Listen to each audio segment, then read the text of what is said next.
Well, welcome back to the channel. It seems like it's been a long time. I was glad that I got to do a couple of videos while I was on vacation, but I'll be honest with you, when I get home from vacation, it's just been hard to get back into my groove. I don't know if that's ever happened to you, but it ties in really well with what we want to talk about today.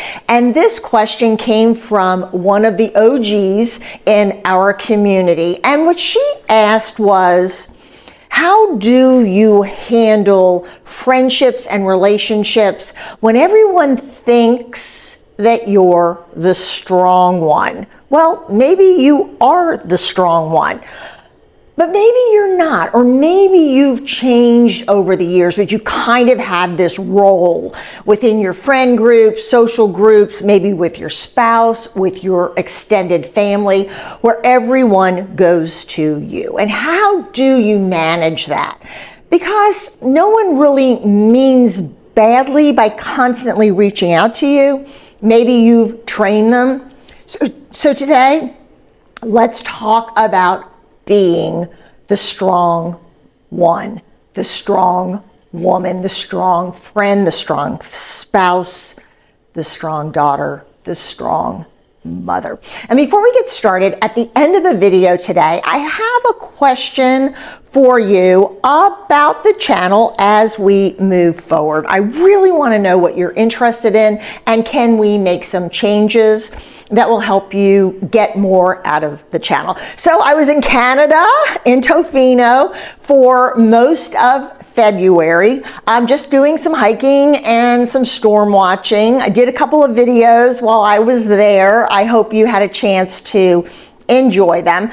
But I came back over a week ago and I just can't get my act together. It's been really hard. As a matter of fact, today I contemplated sitting on the sofa in my pajamas all day because I really don't have anywhere I have to be until this evening. And then the phone rang and it was a friend who said, "Hey, do you have 20 minutes for coffee?" Well, 20 minutes for coffee means an hour for coffee. And I just made a split-second decision. I hadn't seen this woman in a while, and I wanted to catch up. And so I got myself off the sofa. I got dressed and I went out to coffee. So here I am, because quite honestly, I don't think I would have posted another video for another week because I just couldn't get my act together. So I'm happy to be here today, and I'm so glad you're here, and I've missed everyone on the channel. So strong women. Let's get started. You know what I've noticed, and maybe I'm a little bit aggravated about it right now, but no one ever worries about the strong women. No one checks on the capable ones. No one checks on the dependable ones, stops to say, "Hey, how are you doing? You holding up okay? How's life?" No one checks on the one who always says, "Oh, I'm fine." Okay, and that's on us if we say that, but still, no one checks on us. We're the ones people call when something breaks, when someone gets ill, when someone passes away, when someone's marriage is falling apart, when someone needs a ride to the airport. I've often said we are the airport Uber. I feel like that sometimes. But here's the other part, the part that no one talks about. Sometimes the strong woman goes home to a very quiet house. More and more of us are alone after 50. There are so many more late life divorces, illness, death. And so when we change, nobody thinks to ask us if we're lonely, right? Because we don't look lonely. Maybe you find yourself always being the one who's put together. You always come across as being fine. You're always on time. You're always prepared. You're the dependable one in your family or your group.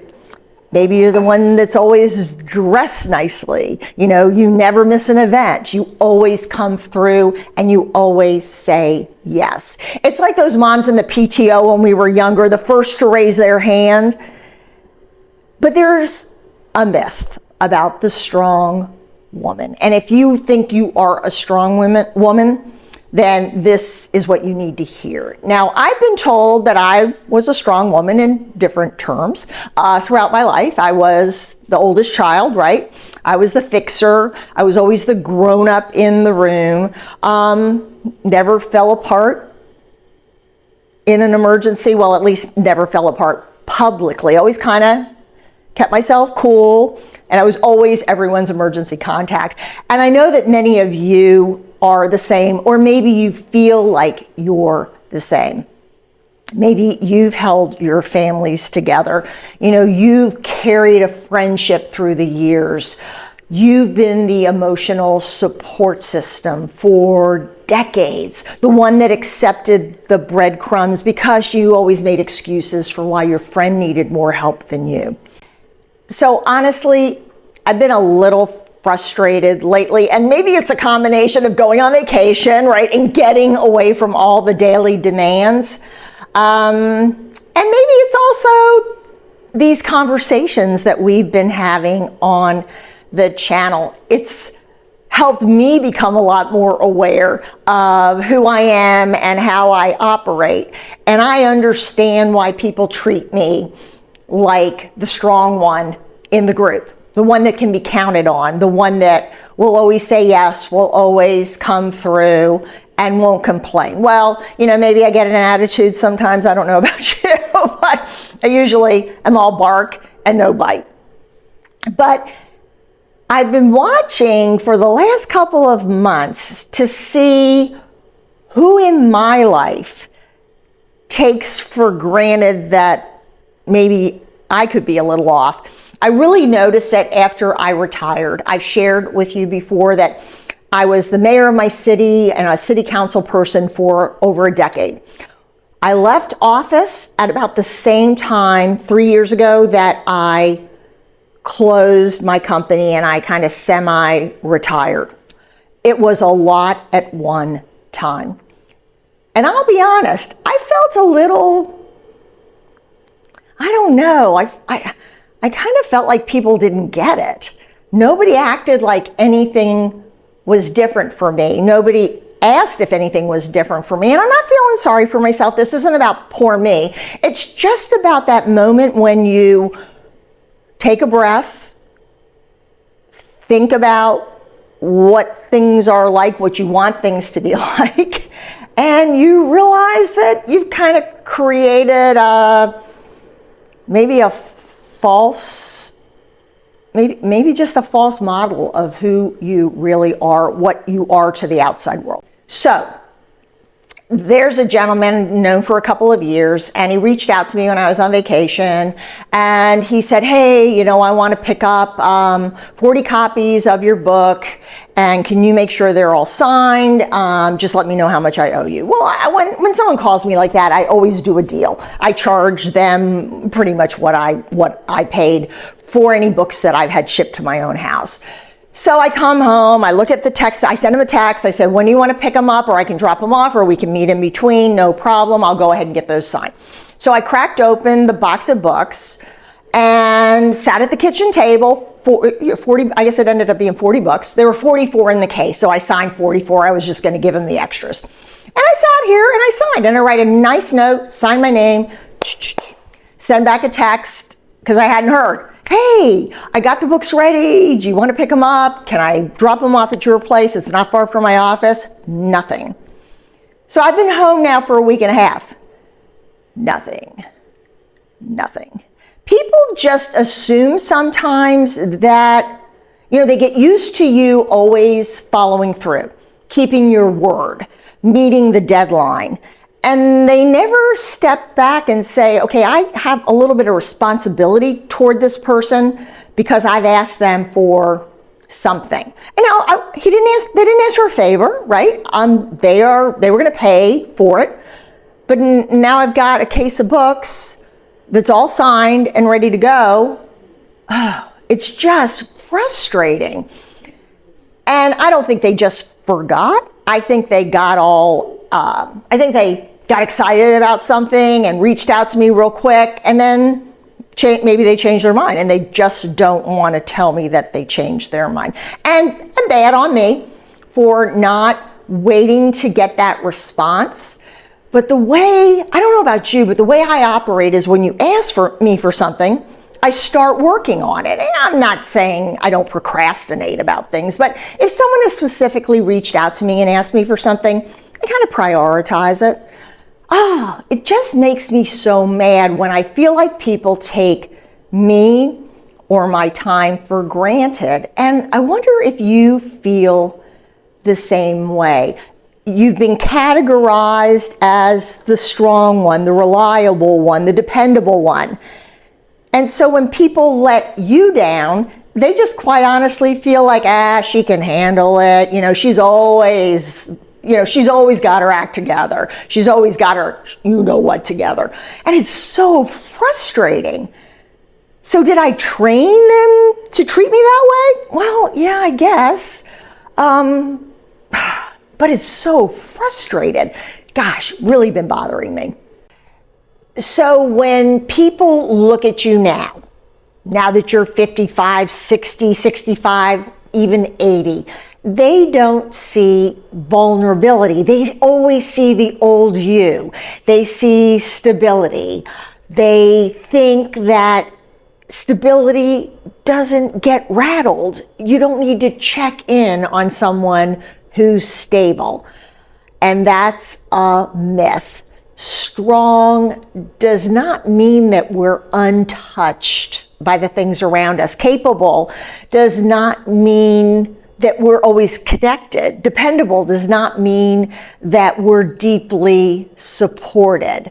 But when you've kind of worn that badge, that identity for decades, the people around you, they forget that you're human. We're only human, right? It all falls into a nice little package for them, and that's not who we are anymore. So let's talk about how the circle shrinks and why we change, because there's another layer to all of this. As we get older, our circle changes. We talk about that all the time on this channel, and it doesn't always change dramatically. Sometimes it's very quiet. Sometimes it happens and you don't even realize it. Friends move away one by one. Friendships drift. Some friendships expire. Some people get ill in our lives. Some people pass away. Some relationships just become surface level because you don't have things in common anymore, or maybe they're tied up with other things in their life and it just fades. But suddenly you were at the center of something and now your phone is quiet.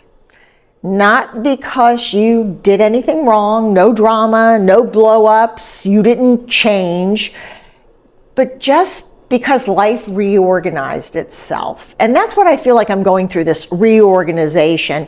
We've heard many leaders, especially people that talk about loneliness and study loneliness, that it's become a public health issue.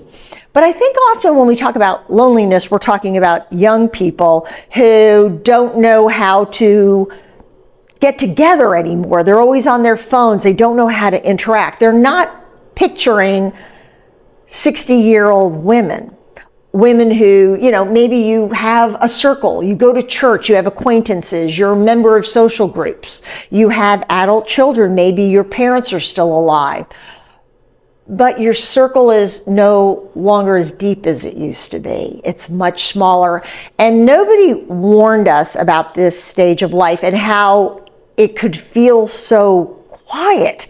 And I think sometimes it's just the quiet that's really hard to deal with.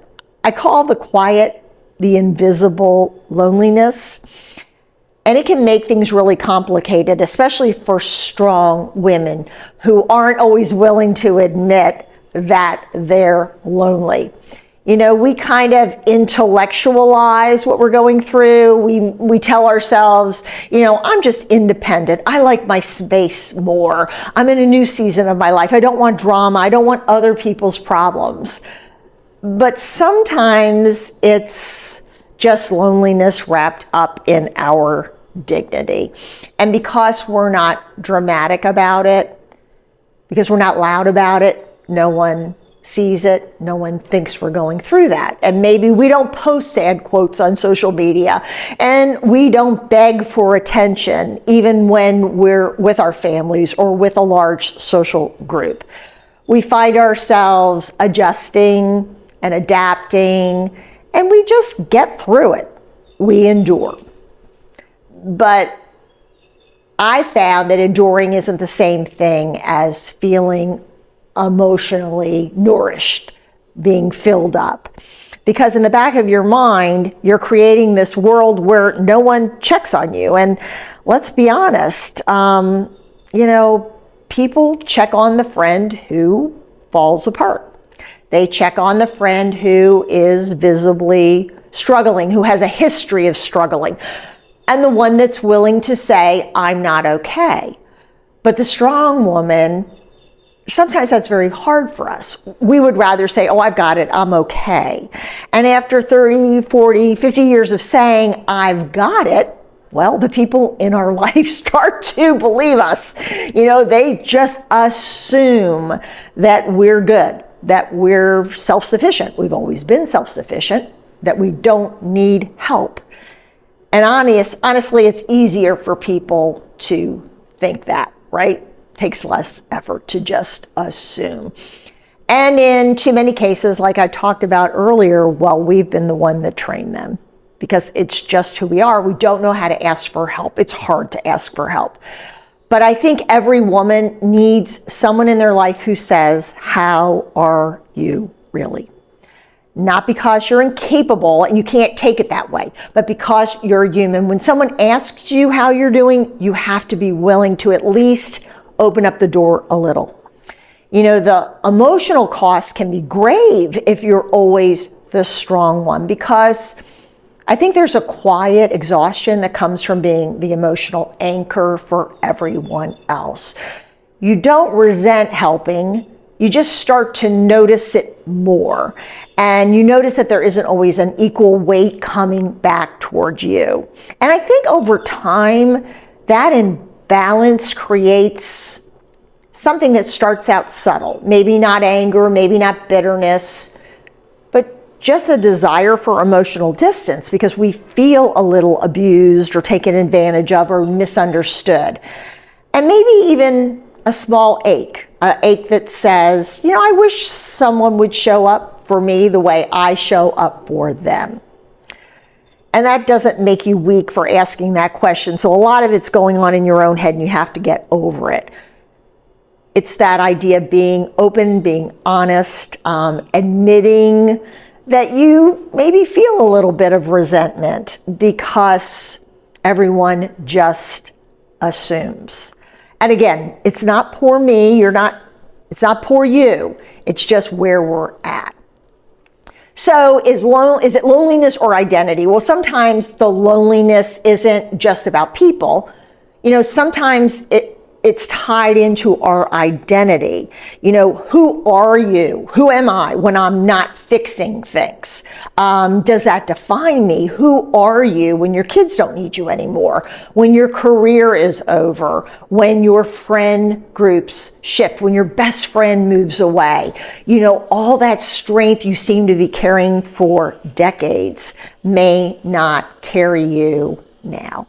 And that feels disorienting at a time in our life where we're going through a lot of changes. It's not tragic, it's just uncomfortable. And uncomfortable can feel very, very lonely. So, how do we turn it around? Well, here's what I'm learning slowly, and I'm learning a lot from you. I've learned that being strong doesn't mean I have to stay silent. It doesn't mean waiting for someone to reach out to me, to choose me. I just don't need to be there for everyone else like I used to be. I get to initiate differently. I get to say, hey, I'd love to talk. Hey, I need to talk. I've been feeling a little out of sorts lately. I'm feeling a little vulnerable. Maybe we just stop spreading ourselves so thin that we feel overwhelmed by what people want from us. And maybe we choose just one or two deeper connections and a lot more surface. You know, it might mean letting go of the way you've always been. Stop being the first to raise your hand, because we do it in different ways as we get older, by just automatically saying yes and then kind of regretting it. You know, if you're the strong woman in your family, in your household, in your circle, at your church, at your social organizations, step back in a quiet moment and ask yourself, is this what I want to be going forward? Because we put so much pressure on ourselves that we start to feel broken. We feel like we're failing. We feel like we're a little bit invisible. But what we really may need are just connections that work differently. You know, you might need organizations, groups, time spent with people where you're not the one who needs to say yes, where you are not the one that needs to sign up, where you're not the one who needs to lead.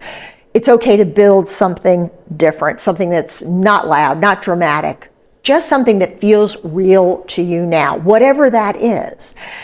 And real connection doesn't require you to stop being strong.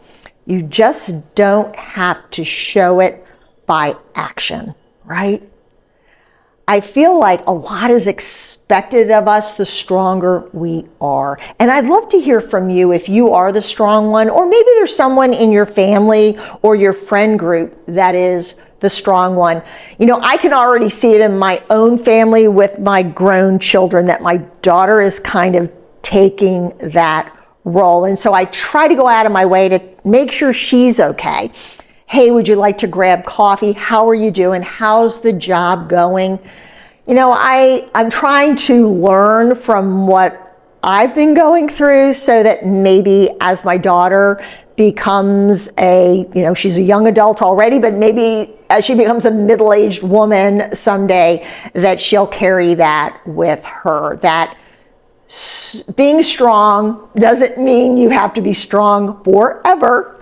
You do get to ask for help. And yes, you get to step back and surround yourself with people who are willing to ask you if you're okay. Well, in closing, I'd also like to ask you, is there something else you'd like to see from this channel? I love our little niche. I love the amount of comments back and forth, the learning, the sharing that goes on this channel. It means so much to me that we have built such a kind and giving community. But if there's are other issues you would like to talk about that pertain to middle age and getting older, or maybe some issues that involve mentoring. Maybe you are a younger woman on this channel and you're trying to navigate, a career, friends, your kids, friends, families. It goes on and on and on. Would you like to see more lifestyle? My life is not Disney. I have shared that with you. I've had a lot of disappointments and a lot to be grateful for. But I'm happy to share more of my life with you. As women, as we are getting older, what would you get a lot of value out of? Well, I look forward to hearing your comments. Thanks so much for bearing with me as I kind of get my act together again. And I look forward to seeing you next week. Take care. Bye-bye.